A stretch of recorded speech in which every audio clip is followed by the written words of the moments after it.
Hello friends, political tactics में आपका स्वागत है। तो आज हम बात करेंगे चाइना वर्सेस अरकन आर्मी के बारे में।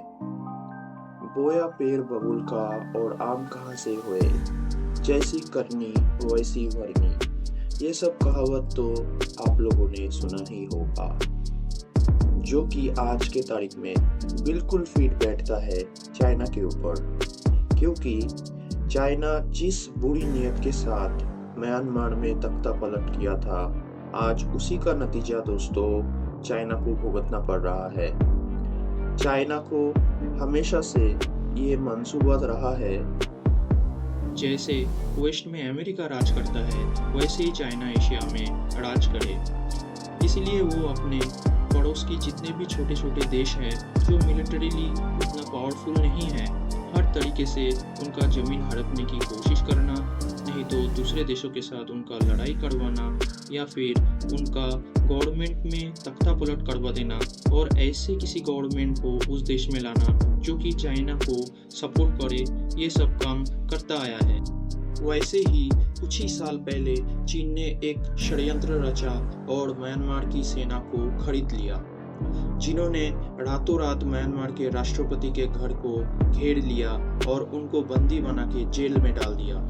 और म्यांमार पर शुरू हुआ मिलिट्री राज, जिनको पूरी तरह से चीन नियंत्रण करता था। और ऑफ कोर्स ये सब करने के लिए उन्होंने हजारों बेकसूर जनता की लाशें बिछाई, बेधड़क तरीके से औरतों और बच्चों की रेप की गई और रोकने वाले को जिंदा जला दिया गया।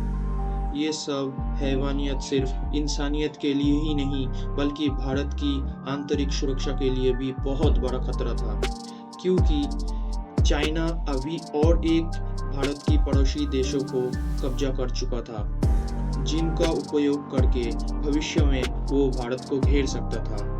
और अमेरिका भी ये सब रोकना चाहता था, क्योंकि अमेरिका और चीन दोनों कट्टर दुश्मन हैं और अमेरिका ये कभी भी नहीं चाहता कि चीन मजबूत बने। इसीलिए आप पिक्चर में एंट्री हुई दोस्तों भारत और अमेरिका का शेर रॉ और CIA का, जिन्होंने संयुक्त रूप से एक रोड मैप तैयार किया और चुपचाप म्यांमार में घुस के वहाँ की स्थानीय जनता को जंग के लिए ट्रेनिंग देना शुरू कर दिया।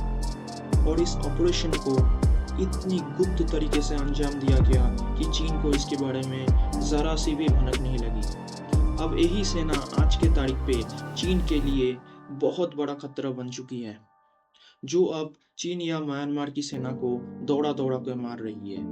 ना सिर्फ वो म्यांमार को फिर से आज़ाद कर रही है, बल्कि वो चीन को खुद की इलाके में घुस के चीनी सैनिकों को मार रही है।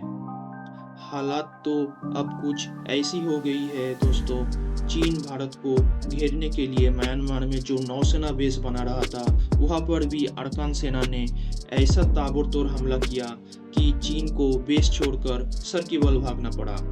दोस्तों, इतनी बड़ी बड़ी बातें करने वाला चीन आज मुंह छुपाते हुआ फिर रहा। दूसरी ओर आजकल हमारा प्यारा पड़ोसी देश बांग्लादेश, जो कि जानबूझ के हजारों बांग्लादेशी नागरिकों को अवैध तरीके से सीमा पार करवा के भारत भेज रहा है, जो भारत की आंतरिक सुरक्षा एवं अर्थव्यवस्था के लिए एक बहुत बड़ा बोझ है।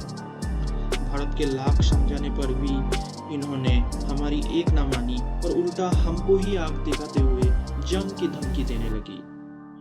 तो भारत ने इस अरकान आर्मी के द्वारा इनका भी इलाज कर दिया है दोस्तों। तो खबर ये है कि अरकान आर्मी की एक बड़ी टुकड़ी भारत की कहने पर बांग्लादेश पे कुछ कर चुकी है और जिन्होंने बांग्लादेश की कुछ गांवों पे अब कब्जा भी कर लिया है। ये सब करके भारत बांग्लादेश को यही मैसेज देने की कोशिश कर रहा है कि एक प्रॉक्सी वॉर में ही अगर बांग्लादेश की ये हालत हो रही है, तो अगर भगवान ना करे भारत को गुस्सा आ गया और उन्होंने अपनी सेना भेज दी, तो बांग्लादेश की क्या स्थिति होगी।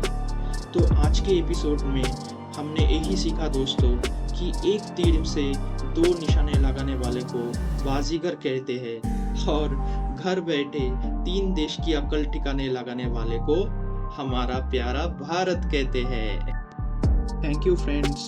अगर आज की वीडियो आपको इन्फॉर्मेटिव एंड मज़ेदार लगी, प्लीज़ हमारे चैनल को लाइक, शेयर एंड सब्सक्राइब कीजिए। Thanks again. I really appreciate your time.